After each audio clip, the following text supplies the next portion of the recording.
আপনারা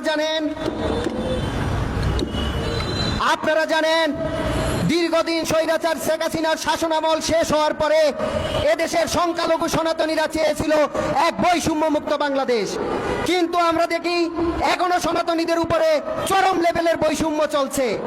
আপনারা জানেন আমরা রাষ্ট্রের কাছে 8 দফা দাবি দিয়েছিলাম, কিন্তু আজ পর্যন্ত আমাদের 8 দফা দাবি বাস্তবায়ন করা হয়নি, বন্ধ হয়নি হামলা। তারই ধারাবাহিকতায় যশোরের অভয়নগরে আমরা দেখেছি 20টি পরিবারে অগ্নিসংযোগ করা হয়েছে, লুট করা হয়েছে, ব্যবসায়ী প্রতিষ্ঠান লুট করা হয়েছে, গবাদি পশু আজকে অগ্নিদগ্ধ হয়ে গেছে। সেখানকার মানুষ বর্তমানে বসবাস অযোগ্য এবং তারা যে পরিধান করবে সেই বস্ত্রটা পর্যন্ত পাচ্ছে না। এটা আমাদের রাষ্ট্রের জন্য অত্যন্ত দুঃখের এবং অত্যন্ত কলঙ্কজনক অধ্যায় বলে আমরা মনে করি। আমরা বিশ্বাস করি আমরা ধর্ম বর্ণ নির্বিশেষে সবাই বাংলাদেশের সন্তান, আমরা এই বাংলাদেশকে ভালোবাসি, কিন্তু কেউ যদি এই দেশের সনাতনী সংখ্যালঘুদের শূন্য করার পায়তারা করে, তাদের ভূমি দখল করার চেষ্টা করে কিংবা তাদের উপর অন্যায়ভাবে জুলুম করে, তাহলে বাংলাদেশ হিন্দু মহাসংঘ সর্বাগ্রে কঠিন থেকে কঠিন আন্দোলন গড়ে তুলবে। বন্ধুরা, এ পর্যায়ে আপনাদের মাঝে বক্তব্য রাখবেন বাংলাদেশ জাতীয় হিন্দু যুব মহাজোটের সংগ্রামী সভাপতি প্রদীপ কান্তি দে দাদা।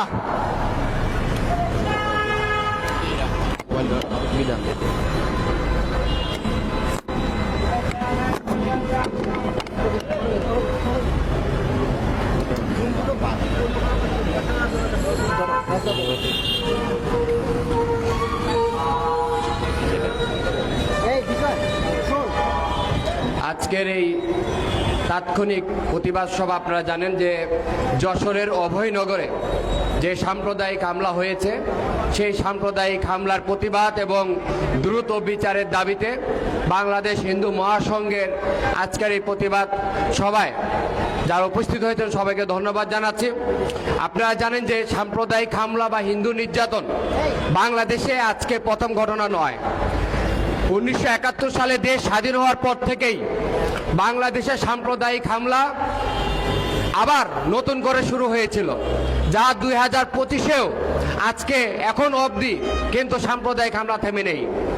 বিগত সরকার আমলের গুলোতেও সাম্প্রদায়িক হামলা হয়েছে, 2001 সালের পর থেকেও সাম্প্রদায়িক হামলা হয়েছিল। আমরা কিন্তু বারবার বলেছি এই সাম্প্রদায়িক হামলার একটাই কারণ বিচারহীনতা। আপনি যখন কোনো ঘটনার বিচার করবেন না, সেই দুষ্কৃতিকারীরা কিন্তু সেই ঘটনা বারবার ঘটানোর জন্য তারা উৎসাহিত বোধ করে। আজকে বাংলাদেশে এখন পর্যন্ত কোনো নজির নেই কোনো সাম্প্রদায়িক হামলার বিচার হয়েছে। আপনি রামুর ঘটনা বলেন, আপনি নাসিরনগরের ঘটনা বলেন, আপনি কুমিল্লার ঘটনা বলেন, আপনি যশোরের মালোপাড়ার ঘটনা বলেন, আপনি চট্টগ্রামের ঘটনা বলেন, বাংলাদেশে যেখানে 3 কোটি হিন্দু সম্প্রদায়ের বসবাস, যখন তাদের উপর নির্যাতন হয়, একটা ঘটনার নির্যাতনের মামলা হবে না, একটা ঘটনার বিচার হবে না, তখন তো সেই দুষ্কৃতিকারীরা কিছু হলে সংখ্যালঘুর উপর নির্যাতন করবে, এটাই তো স্বাভাবিক। আজকে কিছু হলে সংখ্যালঘুর উপর নির্যাতন করা হয়। আজকে আমরা সেই অভয়নগরের যে কৃষক দলের সভাপতি তরিকুলের হত্যা করা হয়েছে, আমরা সেই হত্যার তীব্র নিন্দা প্রতিবাদ জানাই এবং আমরা এই মানববন্ধন থেকে সেই যারা হত্যা করেছে তাদের দ্রুত ফাঁসির দাবি জানাচ্ছি। কিন্তু আপনারা খোঁজ নিয়ে দেখেন সেই হত্যার দায়কে, সেই হত্যার পরপরই যাদের বাড়িতে হামলা করা হয়েছিল তারা কি সেই হত্যার সাথে জড়িত কিনা? পুলিশকে বলেছে তারা হত্যার সাথে জড়িত। আমরা আমাদের সংগঠনের পক্ষ থেকে খোঁজ নিয়েছি, যাদের বাড়িতে হামলা করা হয়েছে কেউ এই হত্যার সাথে জড়িত নয়। যে গবাদি পশুগুলোকে রাতের আধারে চুরি করে নিয়ে যাওয়া হয়েছে, সেই গবাদি পশুগুলো কি হত্যার সাথে জড়িত ছিল? সেই প্রশ্ন কিন্তু বারবার চলে আসে। আজকে বলতে হয়, আজকে চট্টগ্রামের অ্যাডভোকেট পাড়ায় অ্যাডভোকেট আলিফ ভাইকে হত্যা করা হয়েছিল। সেই হত্যা করার পরে চট্টগ্রামে শত শত হিন্দু বাড়িতে হামলা করা হয়েছিল।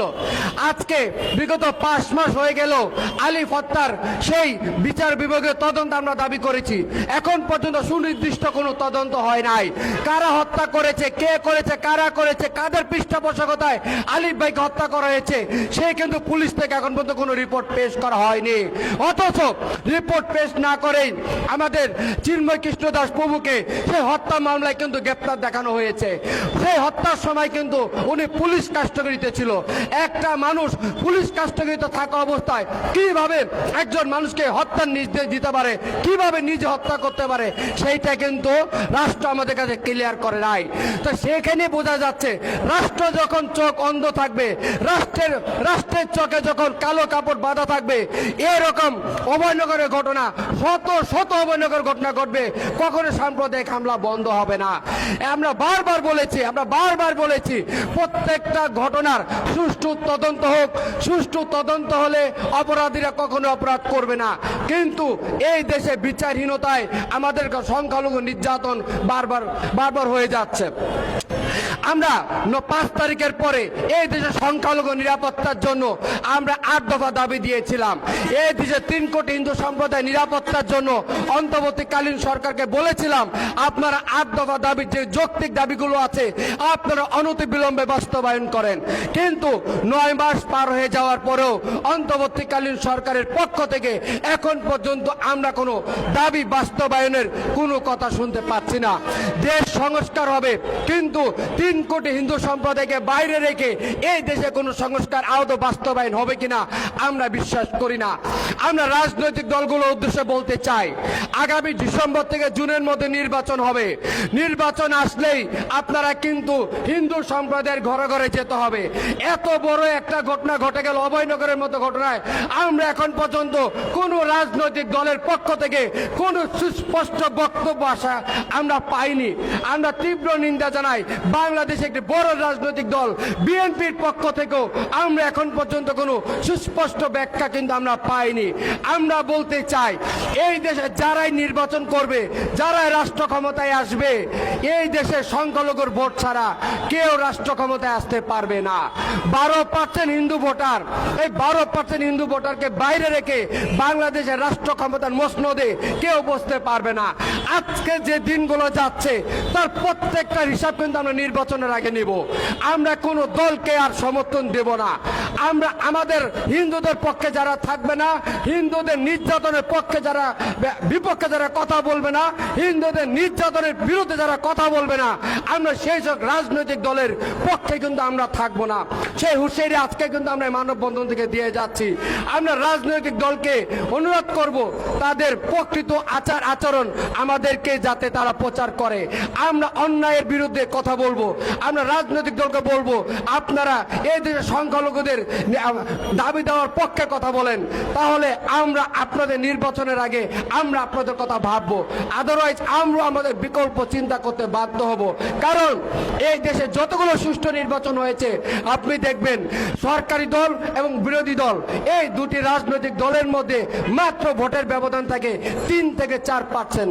এর বেশি কখনোই ডিফারেন্স থাকে না যদি সুষ্ঠু নির্বাচন হয়। তো আগামী যে নির্বাচন হবে অন্তর্বর্তীকালীন সরকারের অধীনে আমরা বিশ্বাস করি সেই নির্বাচন হবে সুষ্ঠু, অবাধ ও নিরপেক্ষ।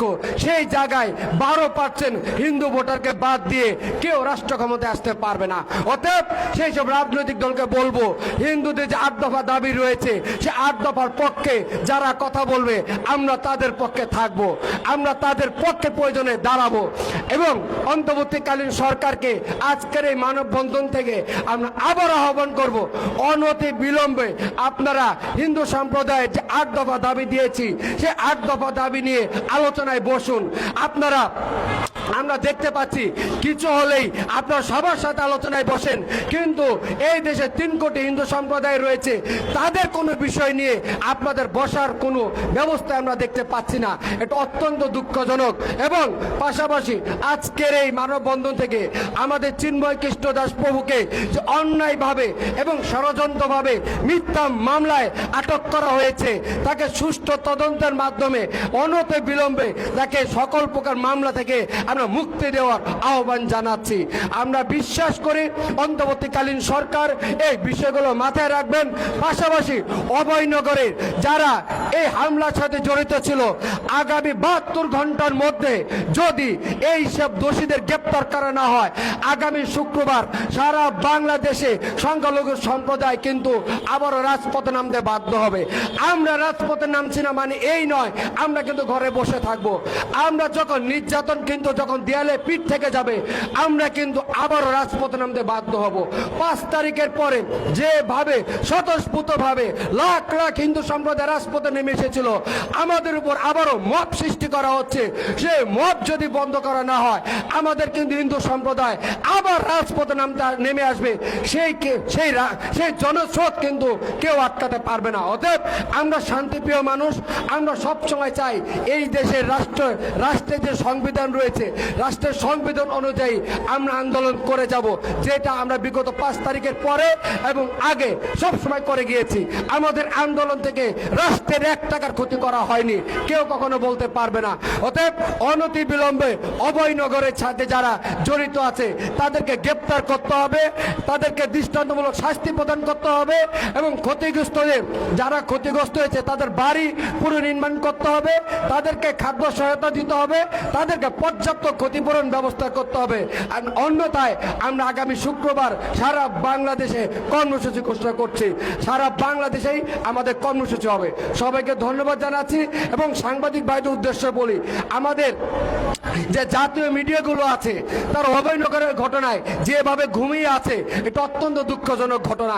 আজকে যেখানে পরিমণি সকালে ভাত খেলো না বিকালে ভাত খেলো সেটা নিয়ে মিডিয়া নিউজ হয়, কিন্তু অভয়নগরে 20টা বাড়ি পুড়িয়ে দিল, 40টি গরু চুরি করে নিয়ে গেল, আজকে শত শত মানুষ আক্রান্ত হলো, সেই ঘটনায় বাংলাদেশের মিডিয়া আসে না। এটা অত্যন্ত লজ্জাজনক, অত্যন্ত বেদনাদায়ক আমাদের জন্য। সেই বিষয়গুলো কিন্তু আমাদের মাথায় থাকবে। অতএব আমরা আবারও সবাইকে ধন্যবাদ জানাচ্ছি।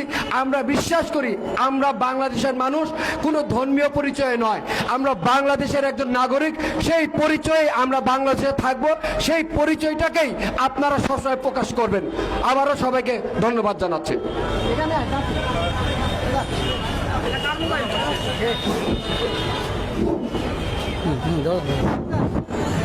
সংগ্রামী বন্ধুগণ, আজকে বাংলাদেশ হিন্দু মহাসংঘের পক্ষ থেকে যে সকল বীর সনাতনী সাহসী সংগ্রামী ভাইয়েরা এই রোদ বৃষ্টিকে অপেক্ষা করে এখানে মানববন্ধনে যুক্ত হয়েছেন, সবাইকে অসংখ্য ধন্যবাদ জানাচ্ছি।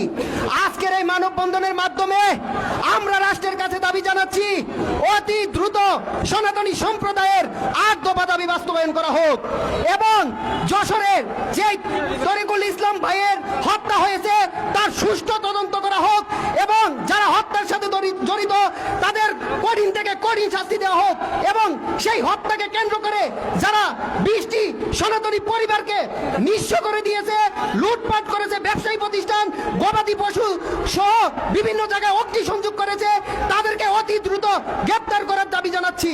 সংগ্রামী বন্ধুগণ, আপনারা জানেন চট্টগ্রামে আলিফ ভাইকে হত্যা করা হয়েছে, এখনো রাষ্ট্র সেই সঠিক তদন্ত করে হত্যাকারীদের নাম এখনো আমাদের সামনে সম্মুখে আনতে পারেনি।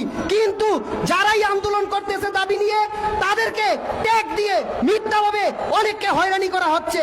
আমরা জানতে চাই, এত মাস হয়ে যাওয়ার পরেও কি আলিফ ভাইয়ের হত্যার মূল আসামিকে রাষ্ট্রের কাছে কেন আনা হয়নি, এটা আমরা রাষ্ট্রের কাছে দাবি জানাচ্ছি। সংগ্রামী বন্ধুগণ, আপনারা জানেন সনাতনী সম্প্রদায়ের 8 দফা নিয়ে যিনি গুরুত্বপূর্ণ ভূমিকা রেখেছেন, চিন্ময় কৃষ্ণ দাস ব্রহ্মচারী প্রভুর নিঃশব্দে মুক্তি চাই এবং তদন্ত সাপেক্ষে তার নামে সকল মিথ্যা মামলা প্রত্যাহার করা হোক এবং অভয়নগরে যে সকল সনাতনীরা বাসস্থানহীন হয়েছেন, তাদের ঘর বাড়ি পুড়ে গেছে, ব্যবসা প্রতিষ্ঠান ধ্বংস হয়েছে, তাদেরকে সরকারের পক্ষ থেকে সহায়তা দিয়ে পুনর্বাসন করা হোক এবং আজকের এই মানববন্ধনে যে সকল মিডিয়া এবং সাংবাদিক ভাইয়েরা আমাদের কথা রাষ্ট্রের কাছে তুলে ধরেছেন, আপনাদের সবাইকে বাংলাদেশ হিন্দু মহাসংঘের পক্ষ থেকে সংগ্রামী শুভেচ্ছা এবং অসংখ্য ধন্যবাদ। এবং আজকে যারা উপস্থিত হয়েছেন সবাইকে আবারও বাংলাদেশ হিন্দু মহাসংঘের পক্ষ থেকে অসংখ্য ধন্যবাদের মাধ্যমে আজকের এই অনুষ্ঠান আমরা সমাপ্ত ঘোষণা করলাম। সবাই ভালো থাকবেন।